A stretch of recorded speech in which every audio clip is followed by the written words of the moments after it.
Bismillah. Бүгін Құранды жеңіл үйрену тамғалар, 3 тамғаны алабыз. Биринчи тамға лам. Бул л тамга. Л. Араб тилинде билесиздер. Тамгалар башкы жазылышы, ортоңку жазылышы, акыркы жазылышы деген бар. Экинчи тамгабыз син. С. Син. Үчүнчү тамга, көтө турган үчүнчү тамгабыз ро.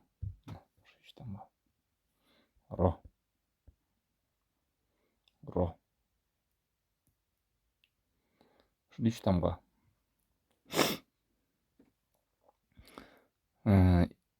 Ламдын башкы жазылышында бул жери жок болот. Өзү эле таякчасы эле жазылат. Алдындагысы жок. Жеңил. Мисалы, ушул мынтип окусак. Ла сара, ла могун үстүндө эмне а, ла са ро. Ла сира, мисалы.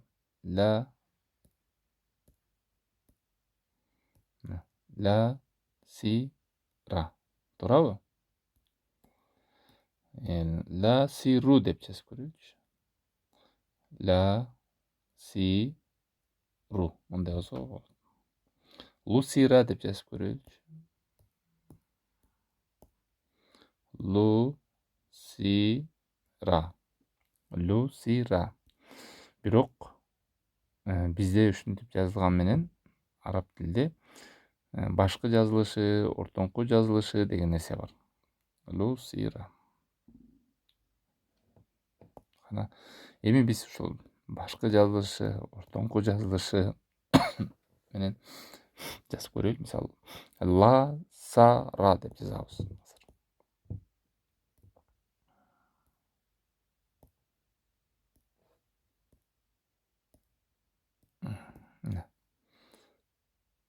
Ла куйрукча жазылбайт.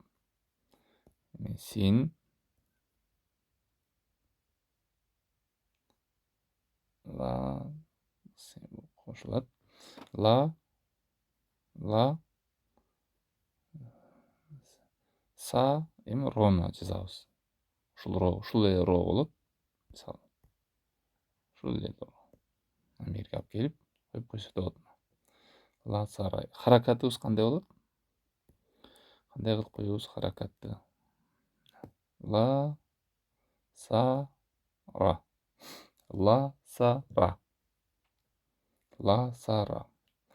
Карасаңыздар, ушул синдин бул куйрукчасы жазылган жок. Ортого келгенде син ушул 3 баш эле жазылат. Башында лямдын буну жазылган жок. Ла сара. Эми синдин башында коюп жазып көрөйүчү. Мисалы, салара деп. Салара деп көрөлү. Кана.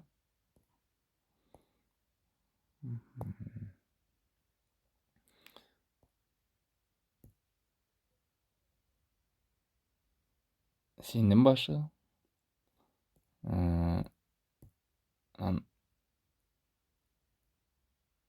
Лям. Анан ро.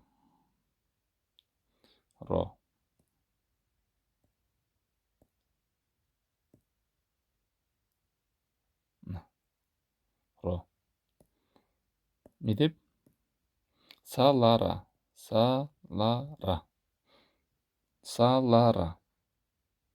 Үч башка жатты. Л оңой эле көрдүңүздөрбү? Ушул таякча эле жаза берет ортолорунда. Синдин башында жазылганда, мына бул баш эле жазылды. Мындай. салара, салара, ласара. Р айырма жоқ. Р жеңіл. Башында деле, ортосында деле ошол эле р жазыла берет. Р, р, р, р. Ушунтип жаттап коюңуздар.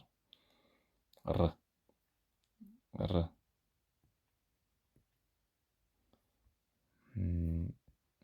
Эми азыр бул жерге кайрадан ушул 3 тамганын жазып коеюн дагы бир нече мисалдарды. Эсиңиздерге жакшы тутулуп калат. Буга көз менен, кароо менен практика кылса эле бат эле жаттайт. Мына бизге башкысы лям тамгасы, син, андан кийин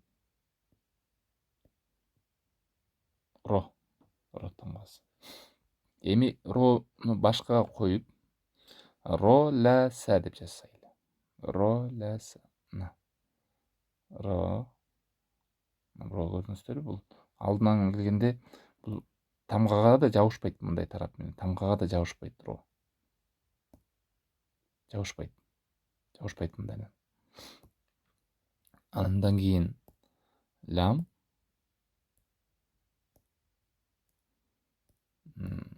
Караңыз, лямды жазабыз.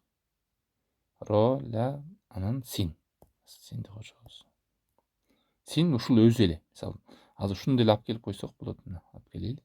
Ушундай кылып коюп койсо деле болот. Ушундай. Акырында өзүндөй эле зат. Харакатын коелу. Кандай болот? Ро, ля, са болсо, ро, ля, са. Ра, ля, са. Ра, ля, са. Ра, ля, са. Даяка коелучу. Ра, ля, са. Ра көрдүңүздөрбү? Кошулган жок. Лям тамгасы. Лям. Ортодо. Анан кандай өзү жазылган болсо эле ошондой кылып алып келген болбойт, мисалы. Муну алып келип туруп эле мындай кылып жакап келип коюп койгон сөздөр болбойт мындай. Бул лям акырында ушундай жазылат. Акырында.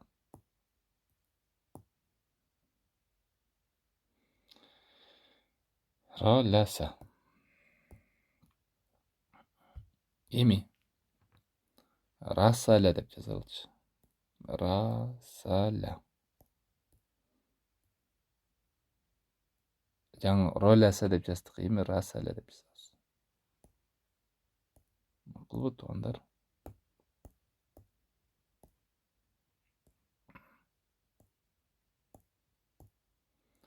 Ра,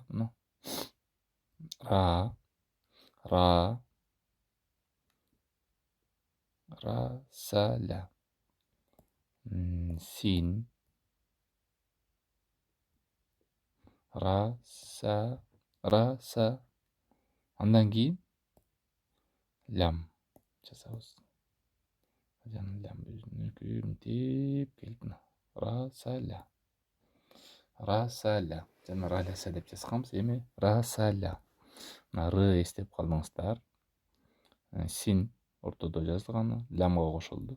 Лям акыркысы. Эгер тетрадьда мындай жол болсо, мындай лям ра ылдый түшөт. Куйругу ылдый түшөт. Лям да түшөт. Син түшпөйт, туура жолдун үстүнө жазылат.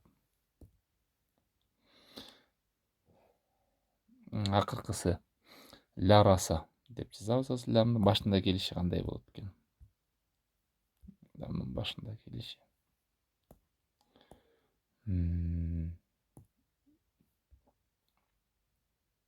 Башындагысы. Ля,